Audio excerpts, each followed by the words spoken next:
ये कलम जानते हो क्या है? कलम की मार तलवार से ज्यादा सख्त होती है। हमने कलम पर भी ध्यान देना छोड़ दिया है। हाथों में कलम की तलवार लीजिए, पढ़िए, सिर पढ़िए और सिर पढ़िए। दुनिया से ताकत में आप जीत नहीं सकते हैं, इसलिए कि ताकत दुनिया के पास ज्यादा है, आपके पास नहीं है। पैसे से आप दुनिया से जीत नहीं सकते हैं, दुनिया के पास पैसा बहुत है, आपके पास नहीं है। अब एक ऑप्शन बचता है, वो इल्म है। और इल्म आता है नून वल कलमी वमा यस्तुरून। कलम को हथियार बनाइए और चल पड़िए अपने मंजिल और लक्ष्य को पाने के लिए। अनथक कोशिश करके वहां पहुंचिए, एक दिन वो आएगा, दुनिया तुम्हारी लिखी हुई तहरीर को सर का बाज़ाब्ता तौर पर ताज बनाकर घूमेगी। पढ़िए ना यार, किसने रोका है आपको पढ़ने से? 12वीं तक पास करते करते बाई ग्रेस मुसलमान का बच्चा पास होता है।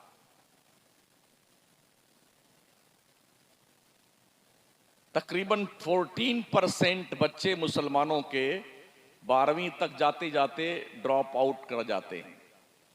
अब पढ़ने से नौकरी तो मिलती नहीं है, तो चलो अब दिल्ली चलेंगे, कोई खंचे उंचे की दुकान लगाएंगे, कोई पानी पूरी बेचेंगे। तेरी ऐसी की तैसी। तालीम नौकरी के लिए नहीं है, ये इल्म की तौहीन है कि तालीम नौकरी के लिए हासिल किया जाए। जी नहीं, इल्म एक मोहतम बिशान अल्लाह की दी भी नेमत है, जिसकी कीमत पूरी दुनिया नहीं लगा सकती है, उसे इल्म कहते हैं।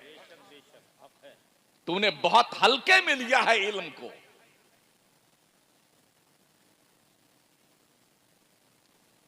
अल्लाह करीम ने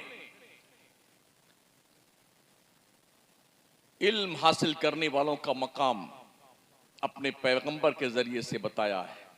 आप जानते हैं हमारे भी मुल्क के प्रधानमंत्री भी दूसरे मुल्कों में जाते रहते हैं, दूसरे मुल्कों के हमारे यहाँ आते रहते हैं।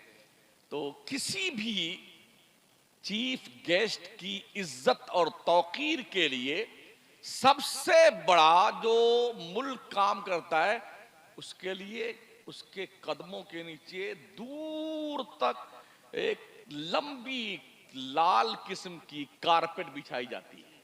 देखा ही गया है। हाँ, हम भी मीडिया पर देखते रहते हैं। तो बड़े शान के साथ वो प्रधानमंत्री महोदय उस पर इतराते हुए मटलाते हुए चलते जाते हैं, है ना।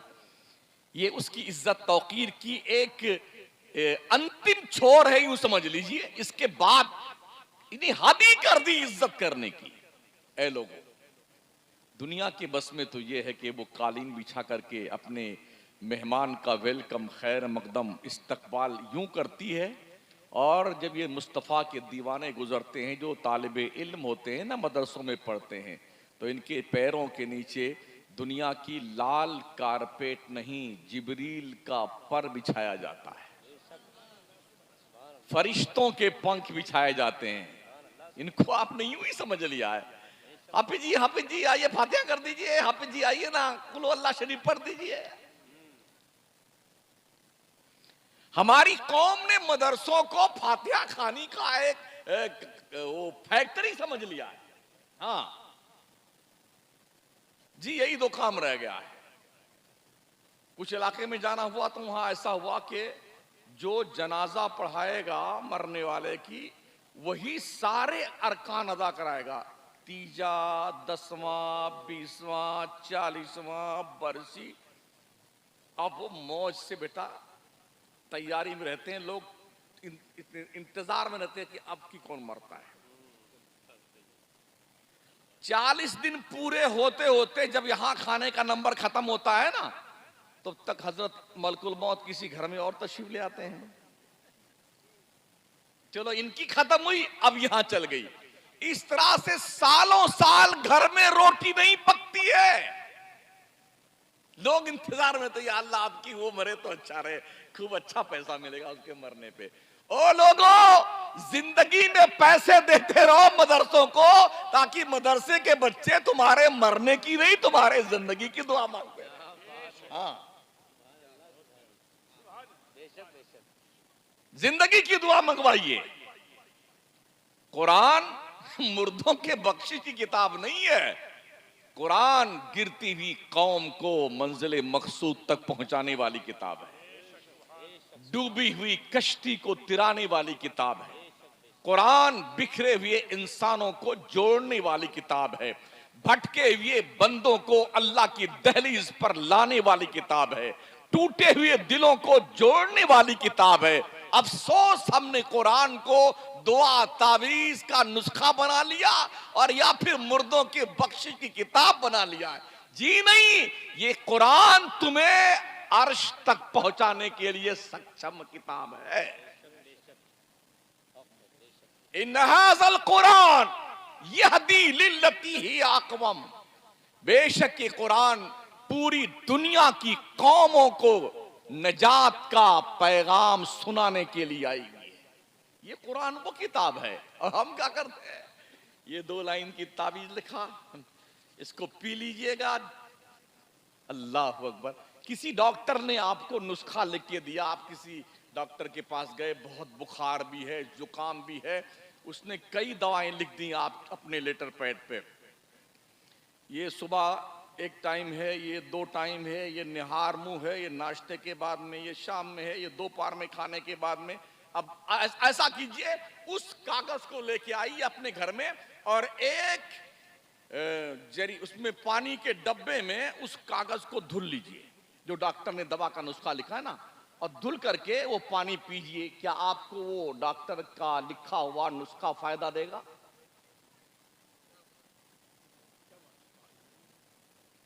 आपने दवा लेनी होगी भाई साहब।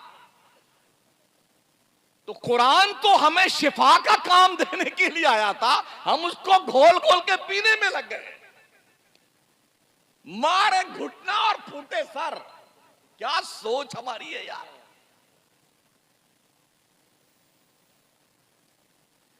अफसोस ये भी है कि मैं उस वक्त गुफ्तगू कर रहा हूं जो सोने का वक्त होता है। आपसे मैं खुद ही सो रहा था, मैं क्या जगाऊं आपको। हाँ जी, जो तो हम खुद ही जानते हैं, हम ही जानते, रोज यही काम है। अफसोस यही है कि हमने अपने जलसे रात भर की जागरण बना लिए हैं। काश हम अपने जलसों को 12 बजे फुल स्टॉप दे दें। एक मुकर्री बुलाइए, एक शायर बुलाइए, लोग बेदारी के आलम में कुछ बात सुन लें और सुनाने वाला बेदारी के आलम में कुछ सुना दे। अब दोनों थके थकाए हुए हैं, सुनाने वाला भी थका हुआ है, सुनने वाला भी थका हुआ है। तो अब इससे क्या फायदा होने वाला है?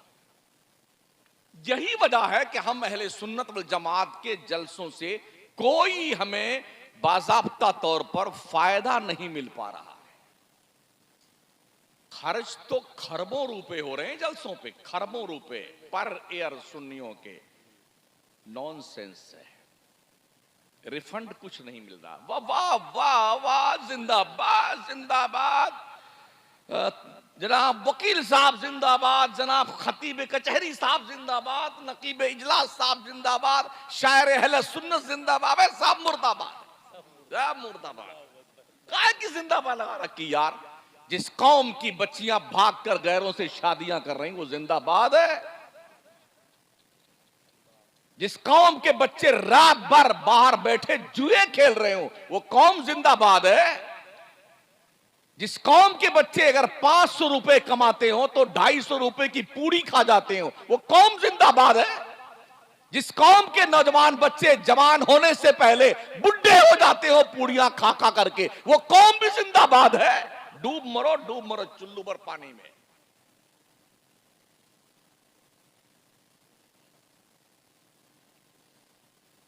पूरी कौम को, जो बचा खुचा था ना, पूरी कौम को ऐसा सिस्टमेटिक ढंग से लगा रखा है लोगों ने।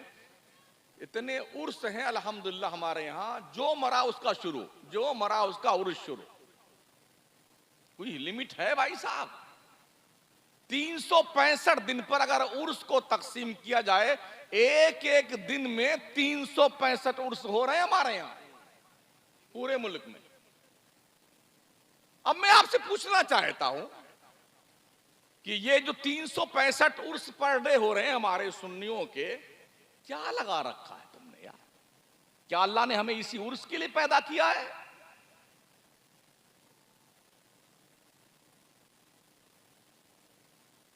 मुझे बताइए तो सही।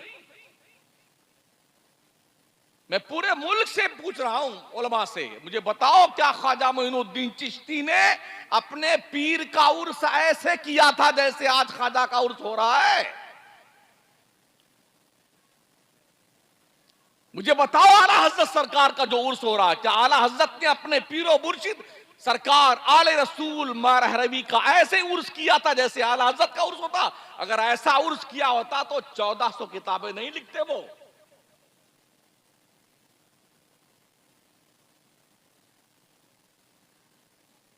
ख्वाजा साहब ने पूरा आना सागर का पानी प्याले में भर लिया, तुमने क्या किया?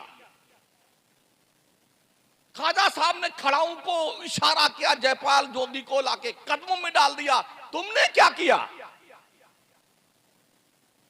ये झुंझुना बजाने के लिए तुम पैदा किए गए हो। अना सागर का पानी भर लिया, अना सागर का पानी भर लिया।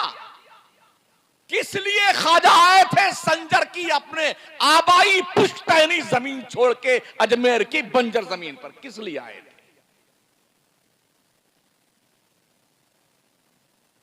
घर छोड़ा, खानदान छोड़ा, कारोबार छोड़ा, खेती बाड़ी छोड़ी, अंगूर का बगीचा छोड़ दिया, पंचक्की छोड़ दी, सबको त्याग पत्र दे के आ गए। क्या जरूरत थी मखदूम सिमना को, सिमना की हुकूमत को लात मार कर सहरा नवर्दी करता हुआ पंडवा शरीफ से होकर कछौछा आने की क्या जरूरत थी?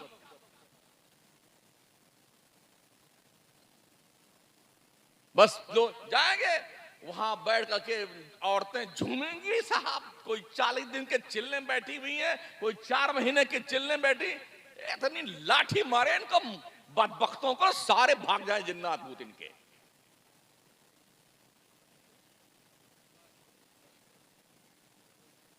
भर भर के नीर का पानी लेके आ रहे हैं। अरे ओ बेहूदे, सुन कान खोल करके, फीहे शिफाउल लिन्नास, अल्लाह ने कुरान में शिफा रखी है। कभी पढ़ता है कुरान?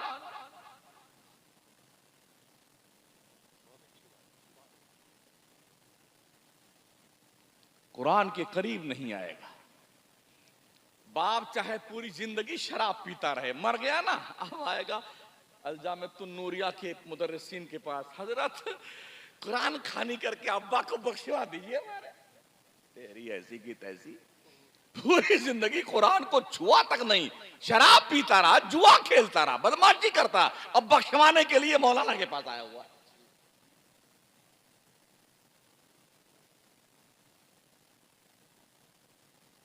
क्यों अंधेरे जंगल में घूम रहे हो?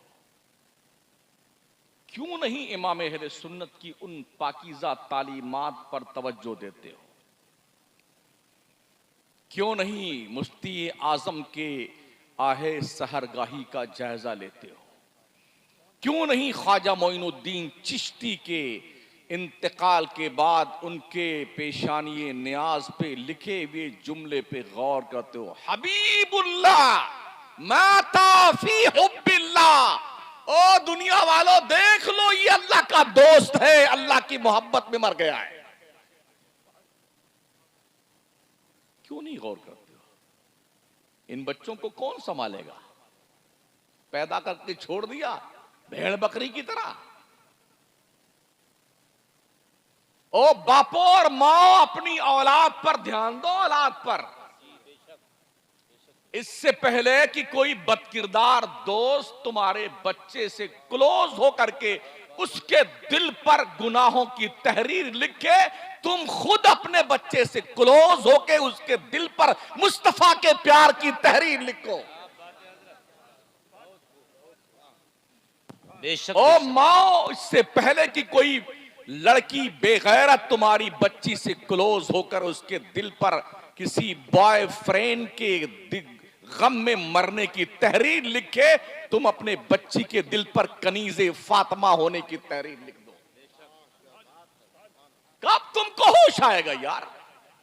कब हमारी आंखें खुलेंगी? बाप को पता नहीं बच्चा रात भर कहां रहता है, मां को पता नहीं बच्ची किस किस सहेली के पास जाती है, और जब नाक यहीं से कटती है ना तो कहीं मुंह दिखाने के लायक नहीं रहते बेटे। आए दिन हम भी अखबार पढ़ते हैं, खानदान की नाक कटी, घर की अम्मा अब्बा की नाक कटी, उसके बहनों के रिश्तों पे कलंक लग गया, भाई सर नहीं उठा सकता जिंदगी भर, कौम के लोग भी बाज़ाब्ता तौर पर कलंकित हुए। एज ए मुस्लिम कहां जाए? संभालो अपने बच्चों। मेरे करीम आका फरमाते हैं, अपने बच्चों के लिए ऐसे दोस्तों का सिलेक्शन करो जो बच्चों के लिए अच्छे दोस्त बन सके, अच्छे दोस्त बन सके।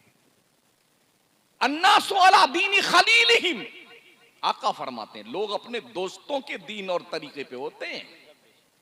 फलयंजुर अहदुकुम मन युखालिलु, तो तुम में का हर कोई देखे वो किसकी दोस्ती कर रहा है, किससे दोस्ती कर रहा है। दोस्ती करने से पहले दोस्त को जांचिए, परखिए, क्या वो आपकी दोस्ती के लायक है भी कि नहीं है।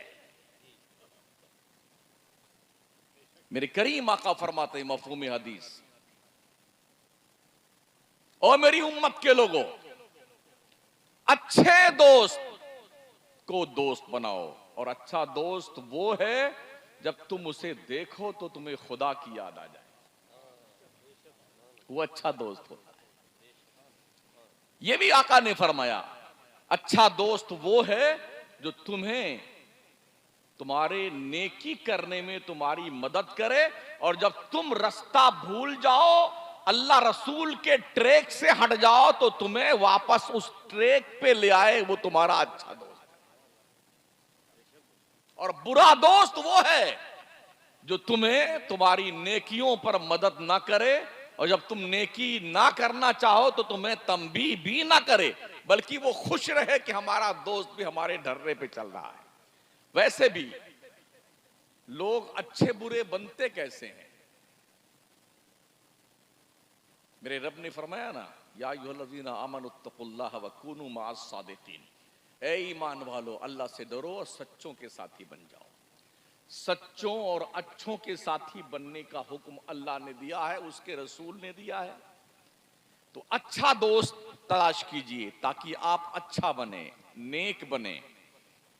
एक मिसाल और मेरे आका ने बयान फरमाई कि अच्छे दोस्त की सोहबत ऐसी है जैसे तुम किसी इत्र की दुकान में बैठे हो, तुमने इत्र तो खरीदा नहीं मगर उसकी खुशबू तो जरूर तुम तक आ जाएगी। और बुरे दोस्त की मिसाल आका ने बयान फरमाई उस भट्टी की तरह है जहां पर आग सुलग रही हो, धुआं निकल रहा हो, वहां अगर आप बैठेंगे ना तो अगर भले ही आपको चिंगारी ना लगे तो धुआं तो आपके हिस्से में जरूर आएगा। आप जिसके साथ रहेंगे उसी के साथ के कहे जाएंगे। अगर आप जुआ नहीं खेलते हैं लेकिन जुआ खेलने वालों के साथ खड़े बैठे हैं तो लोग क्या कहेंगे, ये जुआरी है, खबीस जुआरी है, यही कहेगा ना आदमी। शराब आप नहीं पीते हैं मगर शराब के अड्डे के पास आप मडलाते हुए दिखाई पड़े, लोग कहेंगे कुछ गड़बड़ तो जरूर है, हाँ ये चक्कर में है शराब पीने के, हालांकि आप शराब नहीं पीते हैं। तो उन जगहों से बचने का हुक्म है जिन जगहों से इत्तिहाम लगने का डाउटफुल होता हो, बचिए उन जगहों से। ये मत सोचिए कि जी हम तो अल्लाह से कह देंगे या अल्लाह पाक शैतान ने हमसे तो गुनाह करवाया वरना मैं नहीं करता। 100% झूठ है ये। शैतान को क्या क्या पड़ी हुई है? अब अल्लाह से आइए पूछते हैं ना, शैतान से पूछ लेते हैं ना। कि शैतान क्या कहता है, तो अल्लाह ने बयान फरमाया कुरान मुकद्दस में, कमसल शैतान इस क़ाला लिल इंसानि कफुर फलम्मा कफर क़ाला इन्नी बरीउम मिनका इन्नी अख़ाफ़ुल्लाह रब्बल आलमीन। शैतान की मिसाल ऐसी है जब उसने किसी से हाथ चोरी कर ले, गुनाह कर, कुफ्र कर, जब बंदे ने कर लिया तो जानते हो क्या कहता है, काला इन्नी बरीउम मिनका, बेटे मैं तुमसे अलग थलग हूं, एकदम अलग थलग, तुम जानो तुम्हारा काम जाने, इन्नी अख़ाफ़ुल्लाह रब्बल आलमीन, बेशक मैं उस अल्लाह से डरता हूं जो सारी कायनात का पालने वाला। ये शैतान कह रहा है, और तुमने ये इल्जाम थोप दिया कि शैतान नहीं करवाया हमसे गुनाह, और शैतान ये जवाब देता है। इसलिए अल्लाह ने बार बार मुतनब्बा फरमाया कुरान मुकद्दस के अंदर, इन्न शैतान लिल इंसानी अदुव्वुम मुबीन, बेशक शैतान इंसान का खुला हुआ दुश्मन है। तो इस खुले हुए दुश्मन से जब इतनी वार्निंग दी गई है इतनी बार, और नबी रहमत ने कितनी कितनी बार बयान फरमाया, तो इससे सतर्क रहने की जरूरत है कि नहीं, हमें होशियार होने की जरूरत है ताकि उससे बचे रहे। आप बचते हैं नहीं, और इल्जाम उस पे डालने की शैतान ने मुझसे ऐसा करवाया है, तो ये धप्पलबाजी चलने वाली नहीं है अल्लाह के यहां, ये ध्यान रखना। इसलिए कहा रब ने, वह इम्मा युनसियन्नका शैतान फला तकुद बाद जिक्रा माल कौमिज़ ज़ालिमीन। अगर शैतान ने बाई चांस तुम्हें बहका दिया है रास्ते से, जब तुम्हें बताया जाए यार ये रास्ता ठीक नहीं है, बाज आ जाओ ना, क्यों नहीं मानते हो?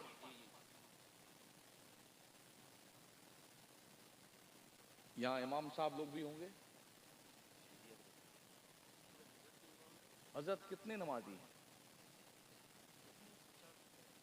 एक साथ में कितने आदमी आते हैं? 25 आदमी, पूरा मोहल्ला मुसलमानों का है, तो ये बकिया जिन्नात लोग कहां जाते हैं? अल्लाह की रोजी सुबह से शाम तक भेड़ बकरी तरह खाया जा रहा है बेटा। सुबह उठता है बस चालू है मशीन मशीन, हाँ बेटी अलग, पहले बेटी तशरीफ लाती है, यानी सो के भी आंख आधी खुली है, हाँ, उसी पे जो मुंह में भी कुछ बाहर निकला नहीं, वहीं पे पिए जा रहा है बेटा, बेटी अंग्रेजों की पैरवी में पी जा रहा है, पिए जा रहा है। फिर जो मुंह चालू हुआ ना, तो अंडा, पराठा, कीमा, और जी अभी क्या खाया गया है, हाँ पाया और नारी और नल्ली और भेजा थे।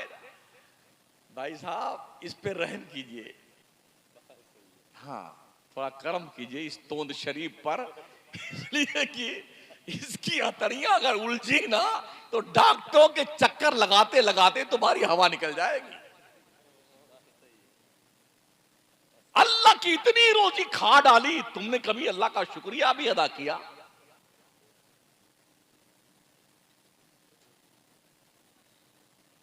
फर्ज कीजिए ये सिस्टमेटिक निजाम जो कुदरत का है, मैदा की शक्ल में ऑटोमेटिकली जो हर किस्म का सामान एक्सेप्ट कर लेता है, गरम, ठंडा, खट्टा, मीठा, नमकीन, कड़वा, सबको पिसाई करके दो किस्म का माल तैयार करता है, एक तो लिक्विड, एक वेस्टेज माल। जी ऑटोमेटिक तौर पर वो लिक्विड अपनी अपनी जगहों पे ट्रांसफर कर दिया जाता है। अगर ये निजाम हाजमा डिस्टर्ब हो जाए, कुछ कर सकते हैं आप? कायम चूरण खाते रहिए, हाजमूला खाते रहिए ना, एक दिन आएगा कि ये तुम्हारा निजाम हाजमा ही फेल हो जाएगा, चूरण खाते खाते। इसलिए ये भी सीखो कि क्या खाना चाहिए, क्या नहीं खाना चाहिए, कब खाना चाहिए, कब नहीं खाना चाहिए, ये भी सीखो। और ये कौन सिखाएगा? ये इन मदरसों में सिखाया जाता है। दीन सीखिए, दीन।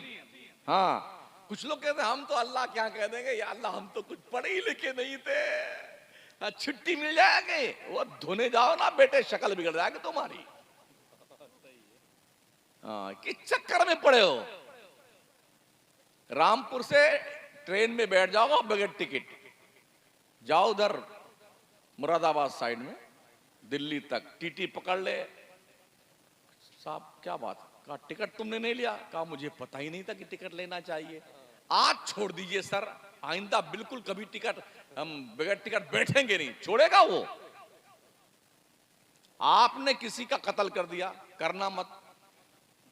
हाँ, ये सब बहुत गलत बात है, लेकिन अगर रंगे हाथ पकड़ लिए गए, इकबाली मुजरिम बन गए, गवाहों ने गवाही दे दी और जज ने फैसला सुना, क्या पूछा तुमसे? हाँ जी हमने कत्ल किया है, ऐसा हुआ वैसा हुआ, यूं मैंने मार दिया, क्या इसका तुमको आजीवन कारावास की सजा सुनाई जाती है, तो आप कहिए जज साहब आज माफ कीजिए, मुझे पता नहीं था किसी को कत्ल करने में ये सजा मिलती है, आइंदा मैं मच्छर भी नहीं मारूंगा, खटमल भी नहीं मारूंगा।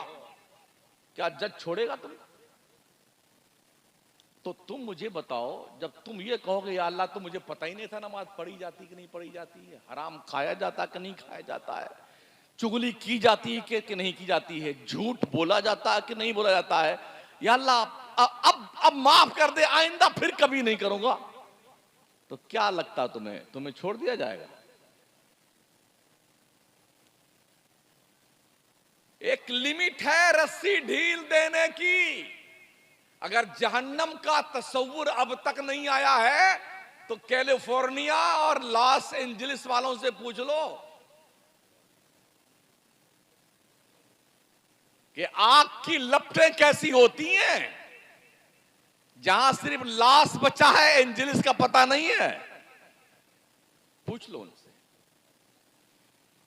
और खरबोपति महलों में रहने वाले खुदा के मुनकिर, जुल्म तशद्दुद के दिलदादा, रब ने ऐसी लगा दी ना उनकी, ऐसी लगा दी कि बेटे भागते फिर रहे हैं पौ पौ रोते हुए। कोई कुर्ता पजामा में भाग रहा है, कोई चड्डी बनियान में भाग रहा है, बचा ले तेरे मां ने दूध पिलाया है। इसे कहते हैं अल्लाह की लाठी में आवाज में। हाँ, तो इसलिए अगर जहन्नम को समझ में नहीं आता है तो अभी भी बहुत सारी वीडियो मौजूद हैं यूट्यूब पर, आपको अंदाजा हो जाएगा कि अगर दुनिया की आग ऐसी है तो जहन्नम की आग कैसी होगी।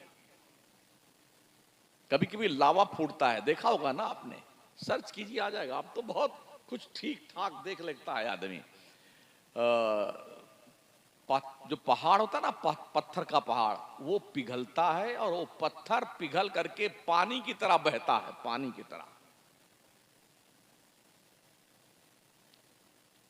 पत्थर पानी की तरह लाल लाल पिघल करके खौलता हुआ बहता है आग के जरिए से। और हदीस शरीफ में आया, जब जहन्नमी जहन्नम में डाल दी जाएंगे तब जहन्नम का पेट नहीं भरेगा, तो वो अल्लाह से क्या कहेगा, हल मिन मजीद, अल्लाह अभी मेरा पेट नहीं भरा है, और कुछ दे मुझे खाने के लिए। हल मिन मजीद, अल्लाह और कुछ दे मुझे, पेट मेरा पेट नहीं भरा, अल्लाह मुझे कुछ और दे दे। तो अल्लाह जहन्नम के अंदर पत्थरों को डलवाएगा ताकि जहन्नम का पेट भरा जाए।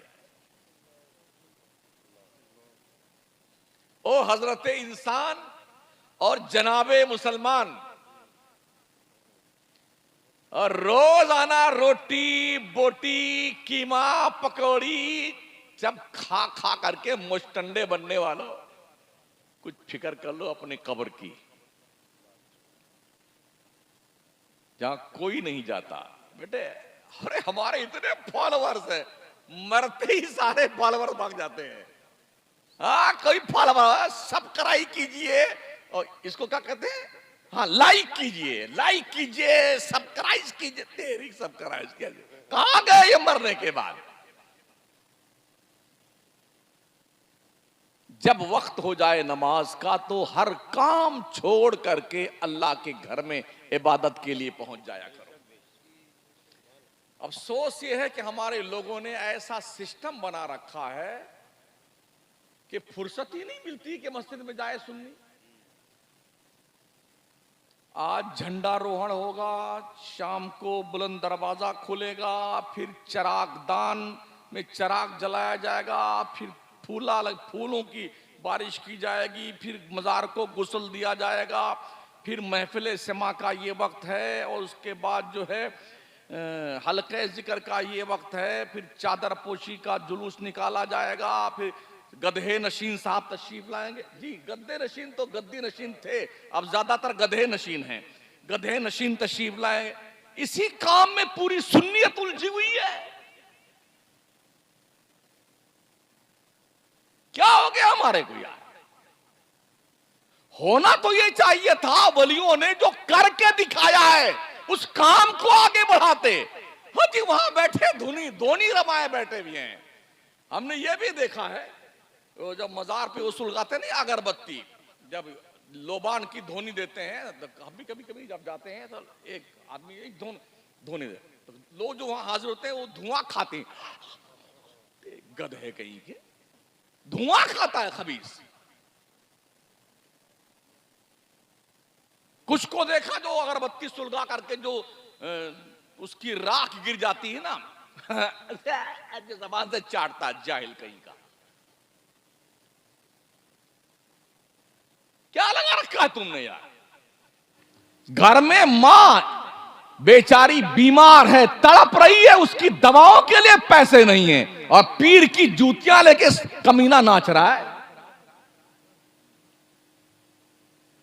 घर में बाप तड़प रहा है, दर्द से करा रहा है, उसके पास बैठने का वक्त नहीं है औलाद के पास में, और पीर जिंदाबाद जिंदाबाद जिंदाबाद। और तेरे पीर के बंदे सुन कान खोल करके, तेरी जन्नत तेरे पीर के चौखट पे नहीं है, तेरी जन्नत तेरे मां के कदम के नीचे है। अल जन्नत तो तहत अक़दामिल उम्महात, तुम्हारी जन्नत तुम्हारी माओ के कदमों के नीचे है। तेरा बाप वो स्पेशली आदमी तेरे लिए है जिसकी शान मुस्तफा करीम ने बयान फरमाई, दुआए वालिदी लिवालिदिही कदुआई लकुम।